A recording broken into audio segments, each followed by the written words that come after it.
Hi, welcome everyone. Thank you for coming. Glad to see so many of you here. Thank you for coming. Go ahead and write in the chat or in the comments, introduce yourself, tell us where you are viewing from and what you teach. Go ahead and write in the chat so we see. Thank you. It looks like there's a nice group of us here. Thanks. Good evening, everyone. Go ahead and type in the chat where you are from, where you're viewing from, who you teach. We're glad to have you here tonight. We're going to go ahead and get started. So we're happy to be here with you. We're going to spend some time tonight learning about how we can support our students who have experienced trauma. Some of you may have joined us a couple of weeks ago when we were with our English language specialist, Dan Shepard. So we are back again with Dan, who is going to share with us part 2, a little bit more information, a little bit more practical skills about things that we can do in the classroom to help our students who may have experienced trauma. So my name is Lottie Baker. I am a Regional English Language Officer, or RELO.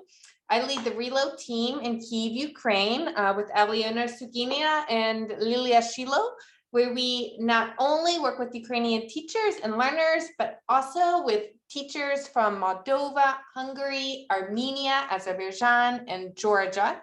So I'm happy to see some of our teachers joining in and watching from Facebook. I'm here today with our RELO colleagues in Europe, so Jennifer Euler and Micah Risher. I will let them introduce themselves. Jennifer and then Micah, you want to introduce yourselves? Good evening, everybody, from the beautiful city of Krakow in Poland. My name is Jennifer Euler, and I'm the Regional English Language Officer that works with teachers and learners in Poland, Belarus, Lithuania, Latvia, Estonia, Russia, and also Greenland. And it's my great pleasure to welcome everyone here for what I know is a really necessary topic. So welcome and enjoy the learning both now and the discussion afterwards. Micah? Hello, everybody. Greetings from Pristina in Kosovo. I'm the RELO based in Belgrade, traveling right now. And I have the pleasure of working with teachers from Albania, Bosnia and Herzegovina, Bulgaria, Czech Republic, Croatia, Kosovo, North Macedonia, Montenegro, Romania, of course, Serbia, Slovakia, and Slovenia. And like everybody else, I'm here to learn. Thank you. Thanks, Micah and Jen. So for the next hour or so, Dr. Dan Shepard, our English language specialist, will lead us through some ideas and some strategies about trauma-informed teaching. He'll sometimes ask us for questions, or he'll ask for comments in the chat box. So please add your thoughts. Just as a reminder, this is a safe space. We encourage you all to interact with each other via the chat or via comments if you're on Facebook. But just keep in mind that we are all learners here. That's why we're here, to learn from Dan and to learn from each other. And so we want to build each other up and be positive with each other. Another short reminder is that this webinar is being recorded. We will upload it afterwards on our social media pages so you can access it. And then after this webinar, you all are invited to join us in a private, unrecorded Zoom conversation. This conversation, it will be informal. It is just a place for you to share about your experiences related to this topic. It's optional. You don't need to come, but we welcome you to come. It's a chance to talk a little more informally with Dan, as well as with us. And because we only want to include those of you who have participated in the webinar, we will give you in this after webinar chat, we will give you a new Zoom link at the end of the webinar. So if you're interested in coming to this after session, be on the lookout for a new link. We'll put it in the chat or in the Facebook comments so you can click on it. And with that, let's go ahead and get started with Dan. Let me introduce him. So some of you who joined us a few weeks ago may remember that Dan Shepard, he is a lifelong educator. He has over 30 years of experience. Dan has taught high school English for about a decade, and then he was a school leader. He was a principal. He was a principal at the primary level as well as at the secondary level, and he also served as a system superintendent for different school districts. More recently, Dr. Shepard has been a college professor.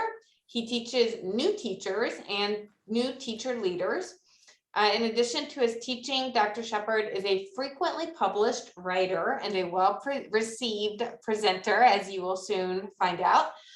One of Dan's books, it's a handbook about teaching students who have experienced trauma. So after this webinar, that might be something that you want to check out. So with that, I will turn it over to you, Dan. Well, thank you so much, Lotta. Your introduction was very gracious, and I want you to know I feel very warmly about you as well. Hey, friends, my name is Dan Shepard, as she indicated, and the thing I want you, if you don't remember anything at all about me, which is perfectly fine, the thing I want you to remember most is that deep, deep in my heart, I'm a teacher. I'm a husband and a father, but the thing professionally that drives me is teaching. And I just want you to know that as we get started, because I care about you.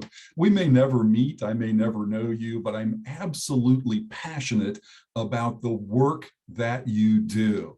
I don't know what it's going to take to change the world, but I do know this.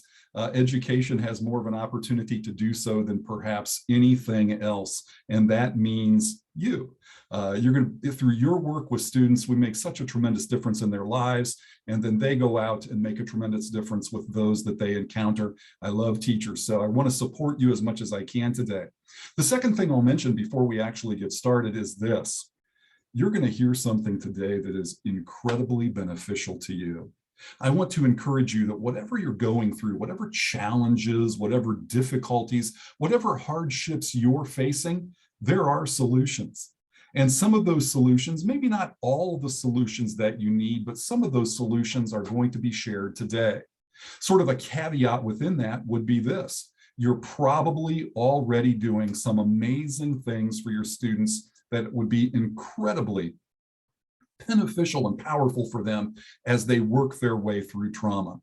So here's what we're going to do. We're going to give you some wonderful ideas of things that you can add, but we're also going to reinforce with you some wonderful things that you're already doing. I know we're going to have just a wonderful hour together. I can hardly wait to get started. Before we actually get going with the actual content, though, my friends, the RELO officers, have asked me to sort of tell you a little bit more about my life. This is a map of the United States. You probably recognize it, of course, and the star shows where my home is located. I could not be any more in the middle of the country than I am. The star sits over a place called Kansas City, Missouri. And there in Kansas City, there's a picture of my university campus, Missouri Western State.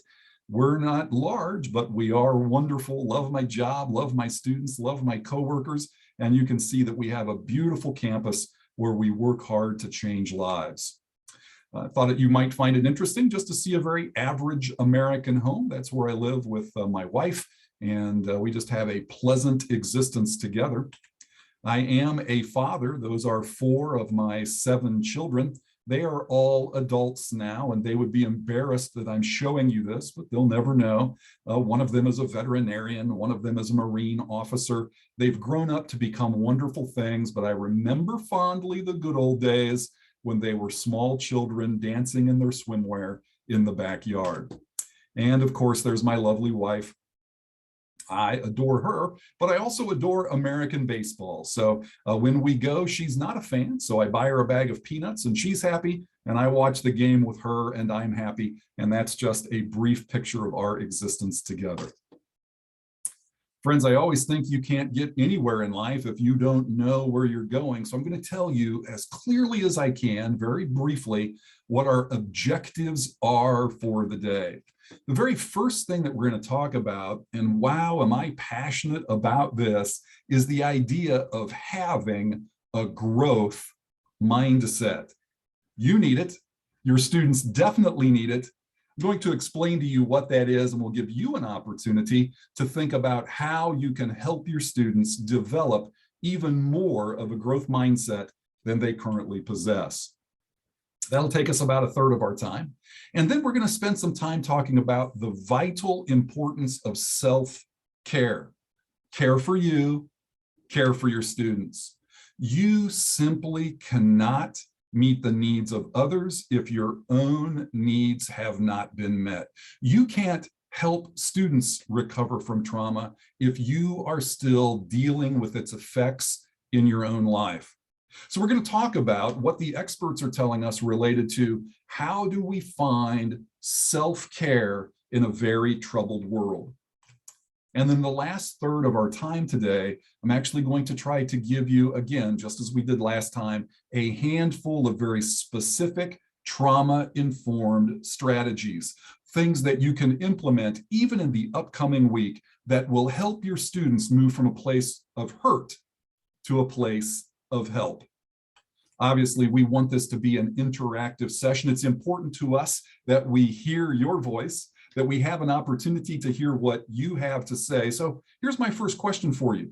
As you think about that triad of objectives, those three things that we desperately want to accomplish over the course of the next hour or so, which ones do you really need help and support in so that you can make a really fantastic difference in the lives of your students? Is it growth mindset? Do you know what it is? Do you know how it functions? Do you know how to foster it? Is it self-care? You know, maybe even right now, you're feeling a certain amount of stress because of the difficulties of the challenges. Here you are in an evening professional development session, one more thing to do. If you're feeling heavily burdened by that, we're going to talk about self-care later. And then, of course, those trauma-informed strategies. Lottie, why don't you guide our discussion for the next couple of minutes? Thanks, Dan. So go ahead and write in the chat box or in the comments, which of these topics do you think you would like to learn the most about tonight? So we have growth mindset, self-care, and trauma-informed strategies. So strategies you can use in the classroom. So let's see. Oh, I see that Masha is saying that she's not exactly sure what growth mindset means. We hear it all the time, but it seems like jargon. There's a lot in our education world, I think, that's like that, this jargoning world. So these jargoning words. So what exactly does growth mindset mean? And more importantly, I think, like, how is it relevant to us? Trauma-informed strategies. I see several of these trauma-informed strategies. It looks like, Dan, that some teachers really want to learn about strategies they can use in their classrooms, what they can do. Growth mindset. I see another growth mindset. I see this several places, growth mindset. Yeah, it will be interesting to learn more about growth mindset and kind of how that is going to help our students who have experienced trauma. So why don't you go ahead, Dan, and share with us a little bit more about these topics. Outstanding. You know, I am so excited to talk with you about growth mindset. Let me very briefly lay a foundation. Growth mindset comes out of the research related to student resilience. Even outside the area of trauma, we know that when we challenge students to do something difficult academically, their first instinct is to quit. Imagine when we add trauma on top of that. But we also know that if students are not challenged and pushed, they simply do not grow. And so we must figure out a way to help students be much more resilient when they're faced with challenges, whether those challenges are trauma-based or not. The idea of growth mindset, what they did was they look at the people who were most resilient. They studied the people who always were able to overcome difficulties, and they said, what is it about them that makes them different from the ordinary individual who collapses when faced with challenges? And they began through this very involved process of research to realize that there were two fundamental mindsets that people could have when they face difficulty. The first of those is the fixed mindset. The second of those is the growth mindset. There on the screen, you see some fundamental differences between them. When faced with difficulty, the individual who has a growth mindset says, I can't succeed because other people are smarter and better than I am. The fixed mindset says, I can't do it because the task is bigger than me. The task is harder than I'm capable of handling. Other people with a fixed mindset say, I can't do it. This is not something I'm good at. Other people look at it and go, I just quit. That's the fixed mindset. The growth mindset, though, looks at the exact same problem and says, other people might be smarter academically, but I bring practical intelligence to the problem. Or other people might solve it with their head, but I'm going to solve it by using my physical body. The growth mindset doesn't say the problem's too big. The growth mindset doesn't look at the problem. The growth mindset looks at the resources that the individual brings to the problem. The growth mindset says, yesterday I didn't do very well, but today is a new day. I'm going to learn from yesterday's mistakes. I'm going to try harder, and I'm going to grow from that experience. The fixed mindset says, whatever happened yesterday is permanent and it can't be changed. The growth mindset says, I'm not good today, but if I work hard and I study and I practice and I learn and I strive, I know I can do this. I know I can accomplish this. It may take time. It may take effort. I may stumble along the way, but mistakes are there to help me learn. Do you see the difference? The fixed mindset looks at the problem. The growth mindset looks at potential solutions that can be found internally. Because there were so many questions about this, I normally would move on, but we're going to linger with this for just one more minute. If you want to know if you or your students have a growth or fixed mindset, you can, of course, look at the behavior, but you can also listen to the words that they are saying to you. An individual with a fixed mindset says, I don't like challenges. I don't like change. A person with a fixed mindset says, I'm not able to do this. I can't do this. This is not something I'm capable of doing. The fixed mindset says the frustration right now is so difficult, I just can't go any farther. The fixed mindset says, I'm only going to do what I already know. I'm not going to try and stretch myself and learn anything new. Have you ever heard anyone talk that way? Well, we're certainly not being insulting, but that individual has a fixed mindset. Now, what is the self-talk of the growth mindset? By the way, wonderful friends, dear friends, I wish that I were closer to you so I could encourage you face to face, but I just want to say this to you. If you find yourself speaking like the dark blue on the screen, one of the very first things you can do is start changing that self-talk. You know what? I like to think I have a growth mindset, and I always say to myself, when something goes bad, I'm just going to make it go better the next time. When I teach a lesson and the students clearly didn't get it, I don't say, I'm never going to teach that lesson again. No, I say, I'm going to teach that lesson better the next time I teach it. If you have a growth mindset, your self-talk is, I can learn this. I can learn anything. The challenges are not there to make me stumble, but challenges are there to make me grow. When I get feedback from someone, there's two ways I can respond to it. I can be personally hurt as though they are insulting me as a human, or I can hear that they're trying to help the process and I can make those changes and be better tomorrow. Feedback is never hurtful for the growth mindset. Feedback is always, always helpful. Friends, I wish we could spend so much more time here. This is a foundational area. If you want to make a difference in the lives of your students as it relates to trauma, then help them move from a fixed mindset to a growth mindset. That's the key to resilience. I bet you're already doing many of these things. I'd love to hear from you now in the discussion time as Lottie leads us. How do you help your students and yourself achieve and maintain that all-important growth mindset? Lottie? Great question, Dan. So yeah, that was helpful for me to learn about the difference between the fixed mindset and the growth mindset. So now think about it in terms of your students and in terms of yourself. How do you help yourself and your students achieve and maintain a growth mindset? So remember some of those phrases that Dan had listed on the growth mindset image. What are some of those, or do you say any of those phrases to yourself, or what are some phrases that you say to help yourself have this growth mindset? Oh, I see Jana says that she tries to have a positive attitude. Yes, we can.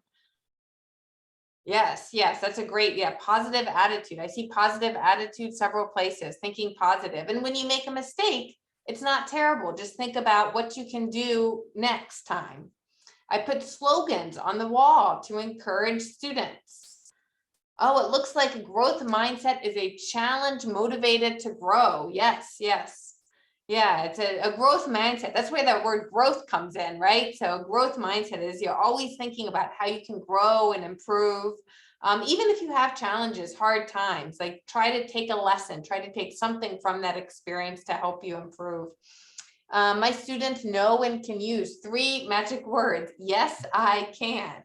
Oh, practice self-talk at the beginning of the lesson. Oh, I like that, at the beginning of the lesson. So help students from the very beginning to get into that habit of thinking positively, including time for reflection and after activities and assessments. These are great ideas, Dan. Yeah, what do you think, Dan? Over to you.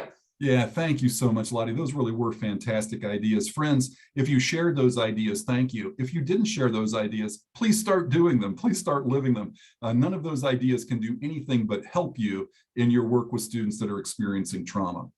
So we're talking about the issue of the growth mindset because we know that according to resilience research, the individuals that are most able to recover from trauma are individuals that address the trauma with a growth mindset. Do you get it? That it all starts in the head. So how do we foster this growth mindset? How do we grow this growth mindset in our classroom communities? Well, we're going to look at just 3 things that the research very clearly tells us related to fostering a growth mindset. Item number 1, and I put it first because I think it's most important, we absolutely must teach our students that failure is never final, that we always want to learn from past mistakes so that we can grow thereby. The image on your screen is a toddler learning to walk. You know, if we told the toddler we never wanted him to fall down, he would never get up and learn to walk. But parents, those of you that have children, you know that when they're learning to walk, you're constantly picking them up and trying to move them forward. You realize that failure is never final. You know that the toddler, every time he falls over, he's learning something more about the process of learning to walk. We must help our students understand, if they are going to develop a growth mindset, that the bad challenges that they're facing are there not to destroy them, but to challenge them to grow. So what can you do? Friends, this one's very obvious to me as a lifelong educator. I always tell my students, there's nothing summative in this class. Everything is formative. Every assignment that you take, every test, every homework, you have an opportunity to practice at it and to get better.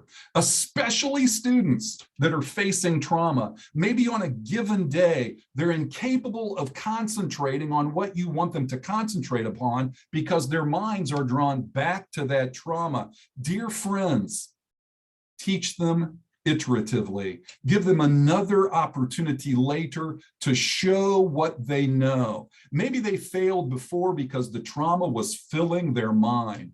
Today, though, can be a new day where you open it up and you say to them, I know that you struggled, but what can you learn from that failure so that you can start moving forward? Friends, how do you do it? What do you do in your classroom to help students know that in your class, they can get up, they can dust themselves off, and they can move forward again? How do you support your students through failure? Lottie? Great question. So let's think about it. How do you help your students learn and recover from failure?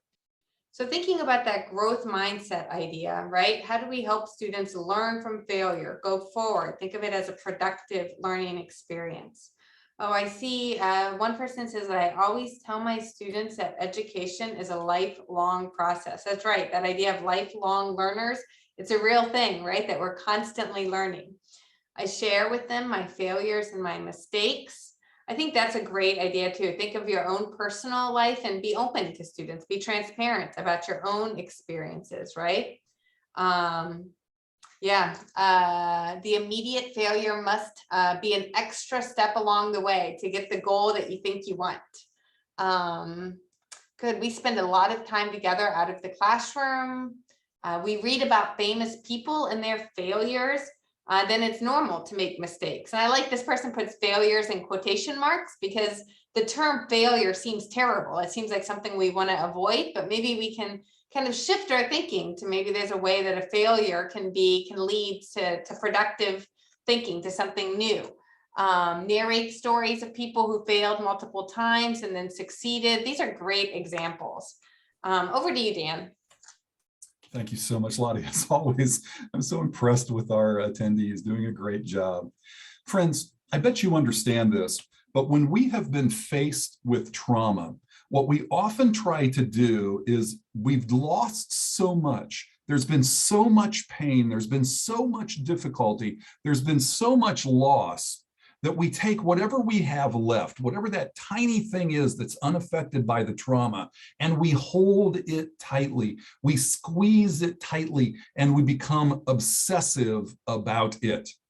And so students of trauma, they don't want to feel loss and pain, so they can become very perfectionistic about what remains. They can become very obsessive about that which they can control because there's so much in their life that they simply cannot control. You know what, if you let that cancer spread through your classroom, it's really going to hurt the ability of students to learn. And so teachers who are sensitive about the area of trauma, teachers who want to foster growth mindset in their students, they've got to figure out a way to reduce a sense of perfectionism. They've got to figure out a way to help their students not cling so tightly to the little bit left in their life that they can control. Here's just one quick example for that.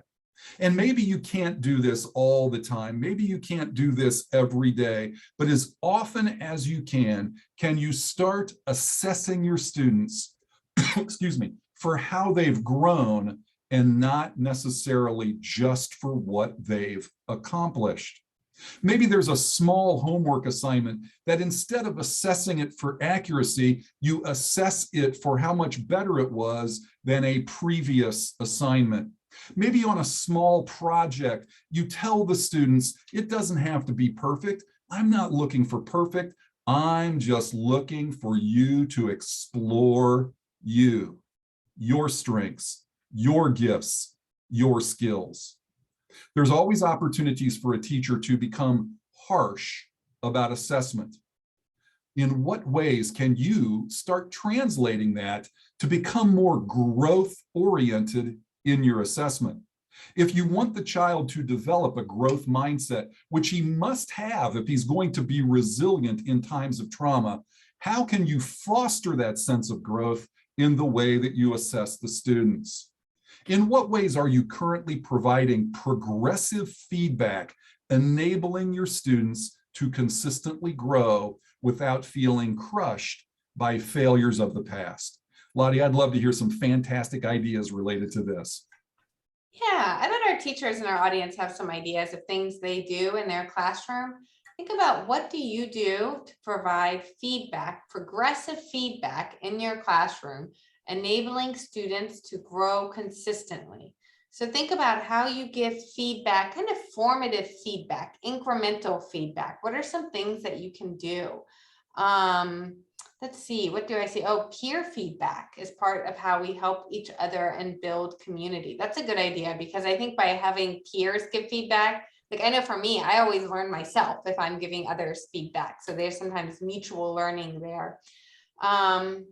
Yeah, it's a very true statement. Someone says that we live in a wartime and it's okay just to do something not perfect at all. I think that's a great sentiment, right? Like we don't even need to even try to get to perfection. They just do the best we can given the circumstances. I think that's something we need to remind ourselves as teachers and our students too, that we do the best we can given many circumstances that we can't control. Our mantra is don't let perfect be the enemy of the good. Oh, that's my mantra too. That's a great one. You have to make mistakes to learn, right? So instead of just giving up on the whole project, just think there's still good things that can happen, right? There's still learning that can happen, even if it's not perfect. These are great ideas. Over to you, Dan. You know, I couldn't agree more. Those are fantastic ideas. Friends, I want to conclude this portion of our time related to growth mindset. And I just don't mind telling you that the next item I want to share with you is one that I feel very, very strongly about. So much of our teaching in school is teach chapter 1, assess chapter 1, move on to chapter 2, teach chapter 2, assess chapter 2, move on to chapter 3. Unfortunately, we know the human mind is not built in quite that way. The human mind requires a spiral of learning where we hear something, we try to adopt that something into our frame of reference. We hear it again and we expand upon it. You know, the research tells us that we must know something, hear something 24 times to remember it at 80% efficiency. This is why, wonderful friends, if I gave you a test that you passed when you were in high school, it's very likely you would not pass it again. And so what was the point of learning that material decades ago that no longer has any impact in your life? If you truly want to instruct the student of trauma, then you've got to cover it and cover it and cover it. There will be days when you are going over a lesson. It's an amazing lesson. I know this because you're an amazing teacher. But he's not receiving it or she's not receiving it that day because the trauma is too heavy in his or her mind. So you come back to it. You see the image there of a giant purple spiral on your screen. That is the way that you should conceive of your teaching. You introduce it, you review it, you reflect it, you practice it, you review it, you practice it more, and finally you assess it and students retain it. The only way that you can have effectiveness in a classroom of trauma is through frequent teaching and reteaching. Your learning in a classroom must be spiraled because we know the stair-step method simply does not work. You know, I know many of you are already doing this in your classrooms. It's so incredibly important, especially in an environment of trauma. How are you reviewing and practicing with students in ways that reinforce the learning so that when the trauma is maybe less in the forefront of their thinking, they can begin to receive it? Lottie, I know we're going to hear some amazing ideas here. Yeah, thanks, Dan. I like this question because it really ties to the research. What research says is good for students. It's a practical strategy that we can use in the classroom. So how have you provided ample review and practice in the past without sacrificing content? So what are some ways that you've kind of done that spiral, like return to topics that you've discussed already or skills that you've discussed already to give your students more practice? Let's see, think, pair, share before we produce in class. That's a great one. So students really grapple with the content. They really work with the content in several ways. They think about it on their own individually. They talk about it with another pair, and then they share in a larger group. So there's definitely that review multiple times. Homework, yes, homework that gives them a chance to review and think about their work. Exactly. These are good ideas. Yes. How do you, yes. Comparing and giving examples. Yes. Comparing examples, you know, with each other, with the peers, comparing different examples. Returning to earlier chapters in the book. I think that's important. It's just when you finish chapter 2 or chapter 3, you're not done. Sometimes you need to go back and review. And that's just part of the way our brains work. One thing that really strikes me about these comments and about this advice that you're giving, Dan, is that these are strategies that are really good for many students. It's good teaching in general. I mean, I think it's especially important for students who have really had some bad experiences in their life and maybe struggling emotionally. But these are strategies that we know as teachers that these are good practices. So I think that helps us, that gives us some confidence, I think, as teachers, that we can help students who have struggled emotionally and have had some traumatic experiences. Okay, over to you, Dan. Thank you so much. So we've just spoken about the growth mindset, and reminding you that we want students to understand that failure is never final, but failure is always forward. We want to make sure that students understand that they can't be perfectionists, that our assessment needs to be formative more than summative. And then finally, the student of trauma may not be ready for the learning that you're doing in the moment. So we're going to review and spiral our teaching as many as 24 times. That was item number 1. We're now going to move to item number 2. Item number 2, we're going to talk about self-care. Look at that picture on the screen. Those students don't look like they're experiencing trauma. When their bodies are active and they're moving and they're smiling, for a moment, just a moment, they're able to put that trauma aside. You know, in my own life, I'm a jogger, and there have been times, certainly not to compare my stress with your trauma, but there have been times when there's been something at work weighing heavily upon me, and I can't wait to get out on the roadway and just spend some time pounding the pavement as a way to process the difficulty, but also as a way to escape it briefly. There's so much research, and I can't go into all of it now, but there's so much research about the power of movement to help students learn, the power of movement to help students heal. You know, I know many of you right now, you're thinking, I teach language. It's just not that active. Well, it can be. I know through your creativity, through your innovation, you can look for ways to get students up and move them around, to get them physically engaged with the content. You want to try and keep them out of their seats as long as possible. Move them from one side of the room to the other. When you ask a question in class, you can simply say to them, if you strongly know the answer, move here. If you weakly know the answer, move here, and there's a spectrum in between. Every question that you ask can become a kinesthetic question. You can ask students just where they are. If you know the answer, rise from your seat. And again, you're going to get some rise on some occasions and some rise on other occasions, but how physically active can you get your students to be? Again, we all know it to be true. In those times in our life when we're feeling burdened by stress, when we're feeling challenged by the difficulties that we face, many of us find it difficult to sit still. We pace, we move. It's a natural human response to engage the body in times of trauma. Why don't we put that to our good use in the classroom environment? Lottie, there's our next question. I would love to know, how are these amazing teachers already keeping their students physically active while they're being intellectually active? Yeah, great question. I bet there's some good ideas out here in our audience.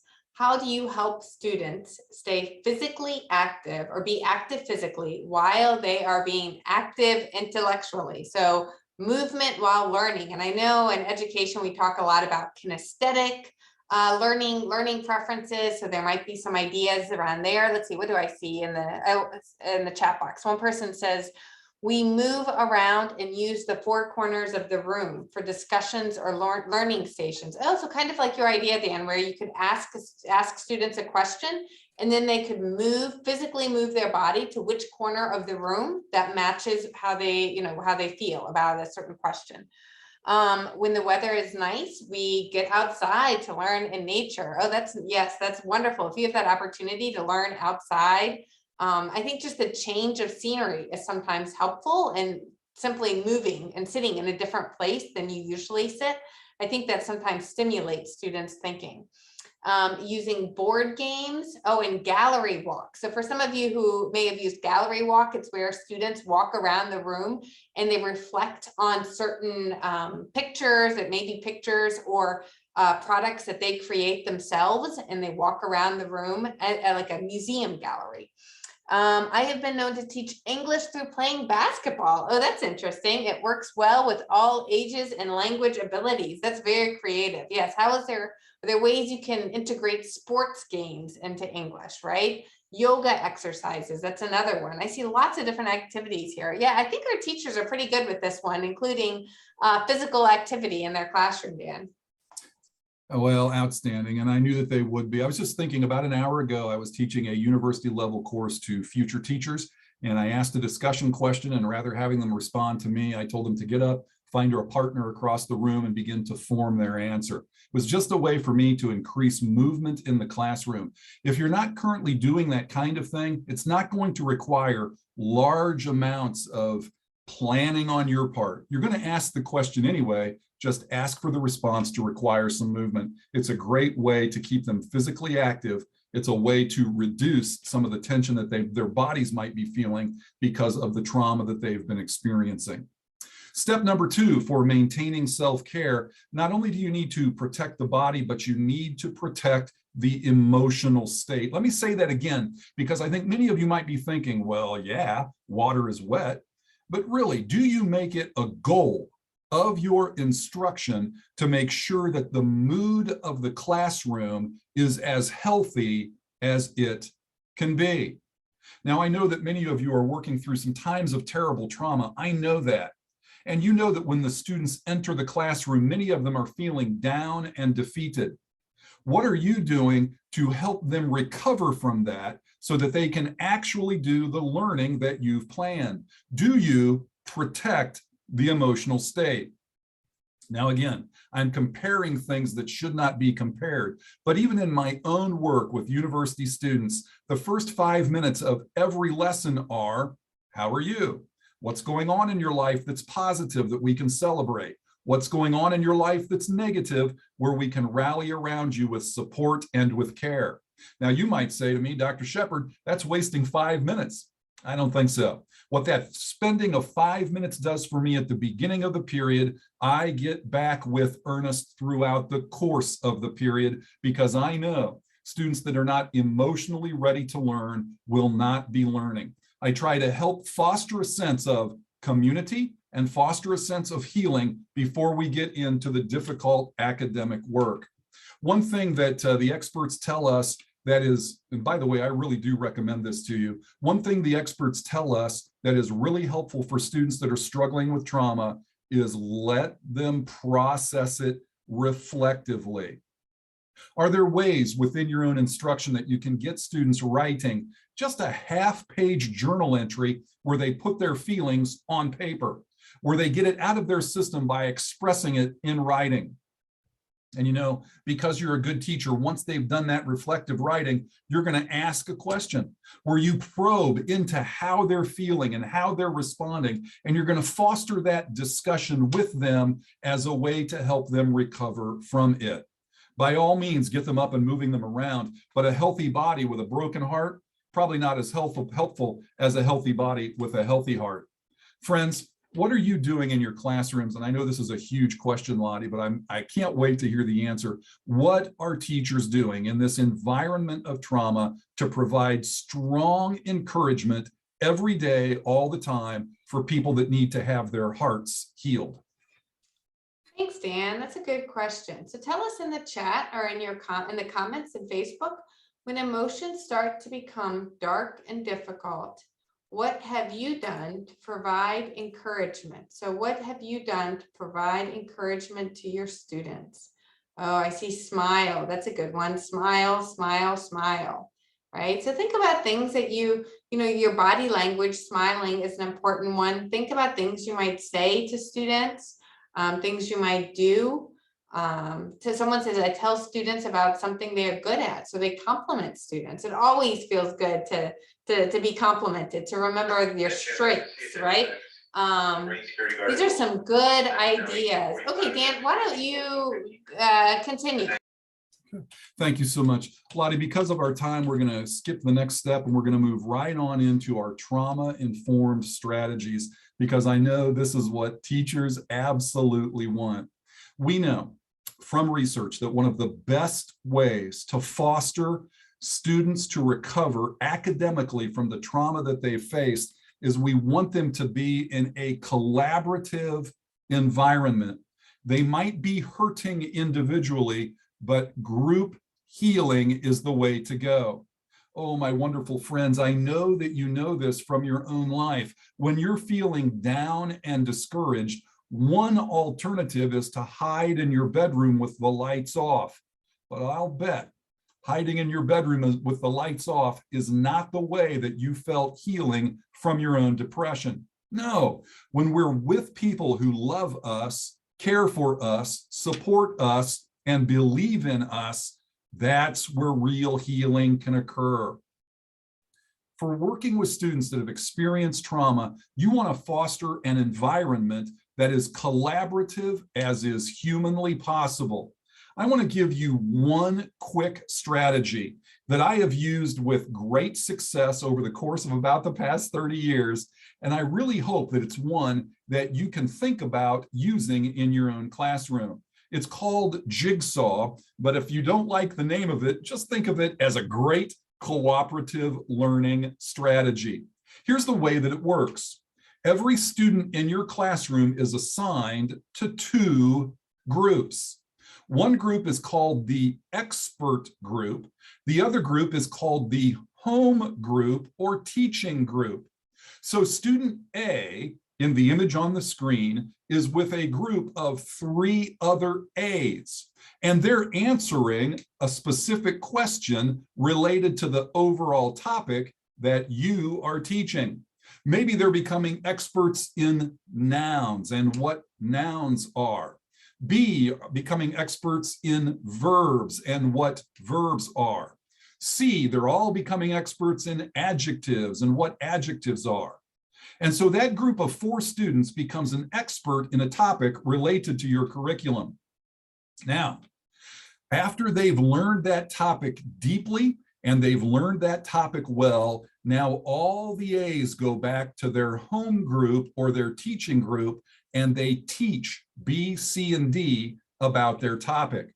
So in the example that I gave you, A discusses nouns and teaches B, C, and D about nouns. B discusses verbs and teaches A, C, and D about verbs. Can you see how this ties the class together beautifully? No student can opt out because at least 3 other students are counting on him, encouraging each other, helping each other, collaborating with each other. Wow, friends, it makes perfect sense to me. I bet it makes perfect sense to you. When we feel trauma, we need people to help us get better. What are you doing in addition to Jigsaw to foster fantastic collaboration among your students to help them heal from their trauma? Lottie? Great question, Dan. So think about in your classes, what are some ways that you encourage meaningful collaboration with your students? So think about maybe cooperative group activities. What are some ways that you really encourage your students to work together and to build a sense of community among each other? So let's see, I see someone is saying project-based learning. Oh, that's a great strategy. Identifying problems in the school or community and then solving them together. That's really meaningful and powerful, I think, because students are actually working together towards a common goal. And we know that that's really helpful in cooperative learning. Oh, someone else mentions that they have roles and specific tasks for each member of a group. That really helps keep collaboration safe and successful. Again, I think giving people roles, it helps make sure everyone is involved in a group and feels like they have something to contribute. Someone else says that I let students choose their groups sometimes so they feel comfortable. So that's a good thinking. So sometimes like we might want to select groups purposely for students intentionally. And sometimes we might want them to select their own group so they can choose people that they're comfortable to work with, their friends. I see balancing between pairs and groups, small group activities, whole group activities. Again, I think we talked about this a couple of weeks ago, Dan, but the importance of mixing up the activities or mixing up the structure of your class so that you're having different kinds of activities. So I think that's another great way of doing it, is having small groups and pairs, different configurations. Okay, so these are some good ideas. Over to you, Dan. Thanks. You know, Lottie, I'm always so happy with sharing time with you, but you just stole my next point. So I'm a little bit frustrated. Not really. Lottie's doing a great job. But again, we're talking about trauma-informed strategies. One of the core issues related to the research is a collaborative environment where students feel togetherness to recover from the difficulties that they face. Number two is this whole idea, as Lottie just stole, changing the channel. When students are feeling really down about the trauma that they faced, one of the things we can do is just try to distract them from that momentarily. Now, it probably makes perfect sense to you that the clear strategy for changing the channel is really very simple. You want multiple learning activities related to every objective that you're trying to communicate. You know, just in the class I taught a little while ago, we opened with a brief lecturette related to student diversity. And then I asked the students to do an internet search to find the diversity of students in our geographic region. And then I asked the students to do a little personal reflection related to how diversity has impacted their own life. Notice that in a period of about 60 minutes, we had multiple activities. Some of those activities I would have students, maybe during the lecture, their mind was trapped in the trauma of their life. But then I partnered them with a peer and they grabbed their phones and they started doing some internet research. Now they're engaged. But maybe they do so much internet research and they're always connected to their phone that that wasn't meaningful for them, but it was incredibly meaningful for them when I asked them to take out their notebooks and start journaling very personal, reflective information. By constantly changing the channel, I enable students who are suffering with trauma to find and latch on to something that is meaningful and worthwhile for them in the moment. Do you get it?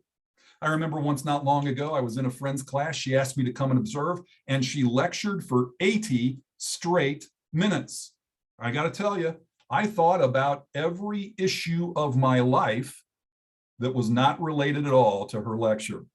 We know that students need to have things broken up as a way to pull them back in when their minds begin to wander related to the trauma they faced.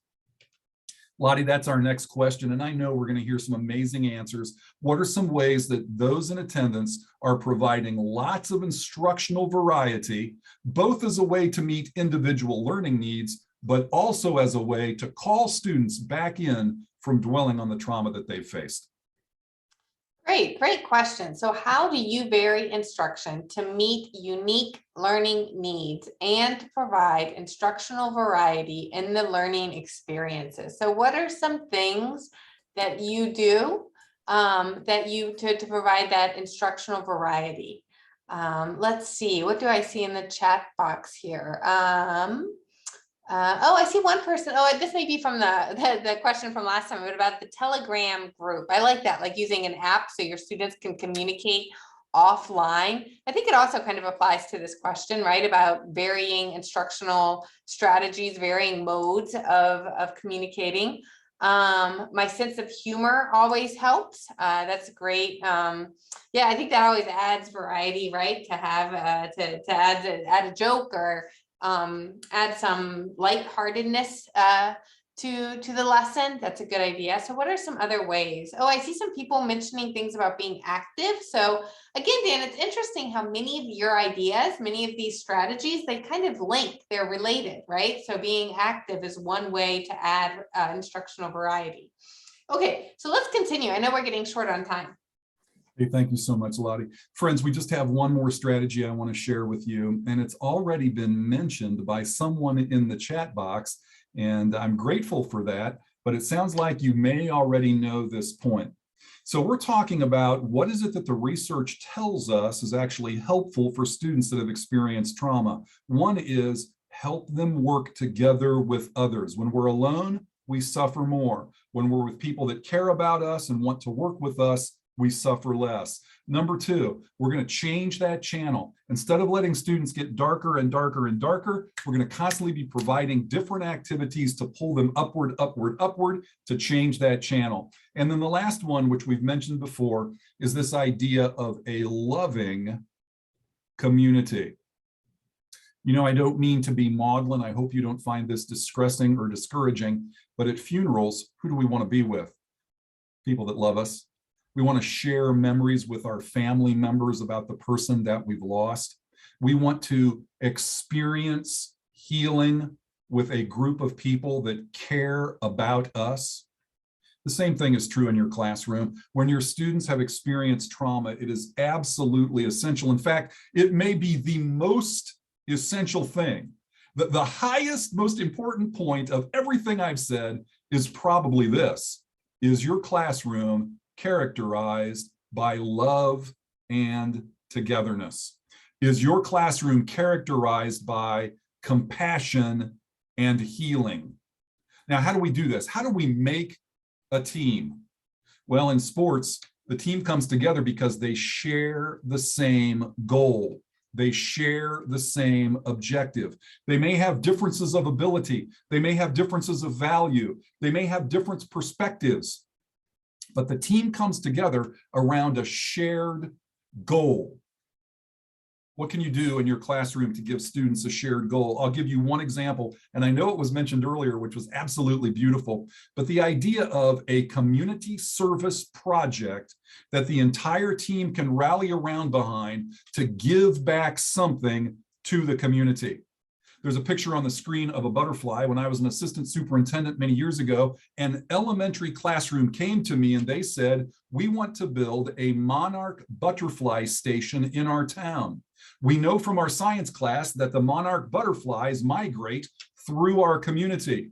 There's a particular flower that they prefer. We want to plant these in the local park, inviting monarch butterflies to come to our community."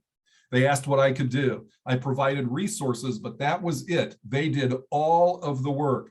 A few months later, I was invited to a great big ceremony where we went to the garden. There were walkways that were paved by contractors in the community that volunteered their time so that the entire community could enjoy this monarch butterfly station. That was a classroom that was definitely unified. The students that were good at math did math kinds of things. The students that were good at art did design kinds of things, but they were all important. They were all equal. They were all a community. They were a team around a core goal. We're going to skip this question, friends, because we're almost out of time, but can you think of something in your own experience where you could ask your students to involve themselves in the community? Is there a project right now that's just begging to be done in your community that your classroom could join together to complete? I promise you, and I know this is true from research, that if your students can become engaged in that community service project for that relatively brief amount of time, the trauma will be lessened as they join together to be a community and to serve their community. What a powerful, powerful idea. Wonderful friends, we're almost out of time. So I just wanted to share with you what is the gift that we've given you today. Number one, foster a growth mindset in your classroom. Help your students understand that failure is never final. Failure is about failing forward. Don't let them become perfectionistic, but make your classroom a place that's very formative in its development of student knowledge. And then finally, spiral that learning as many as 24 times, because the traumatized student may not be ready for it on Monday, but when you review it on Wednesday, perhaps he or she will be listening. Number two, you can't care for anyone if you're not cared for yourself. Wonderful friends, make sure that you're taking care of your body, make sure that you're taking care of your emotions, and definitely be providing that for your students. And then finally, we just tried to give you 3 quick strategies related to collaboration, related to instructional variety, and related to building a community. Friends, that's what the research says, but more importantly, I know that your heart is telling you right now, if you do these things, you can have a tremendously positive impact on the students that you work with. It's been my joy and my honor to work with you. I hope that you have benefited. I look forward to hearing wonderful things about great improvements as you continue to move forward. Lottie?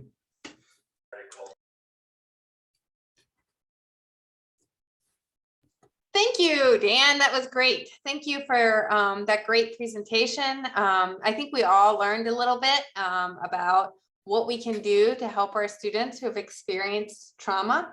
As a reminder that now, if you'd like, you can come and join us in an optional Zoom room. It will be unrecorded. There's not, we don't have a big structure for it, but it's just an opportunity to share about your experiences, to share reflections about what Dan talked about. Do we want to go ahead and write it in the chat box, the new Zoom link? Let me find, go ahead and put the new Zoom link in the chat box. 1 minute to make sure all of you have it. Here it is. Sorry about that. Here is the Zoom link. I'm putting it in the chat box. Oh, there. Thank you, Jennifer, for putting the Zoom link in the chat. So go ahead and click on that Zoom link if you'd like to join us for the optional after party, after webinar viewing session, after viewing, let's call it that, the after session. And we can talk a little bit more about your experiences, reflect on what Dan shared. So please join us. Thank you for being here. And thank you, Dan. Thank you for really sharing your knowledge, your advice. I think it's really stimulated us all to kind of think a little bit more about what we can do to support our students. So I hope to see many of you in the after webinar Zoom discussion. Goodbye and take care.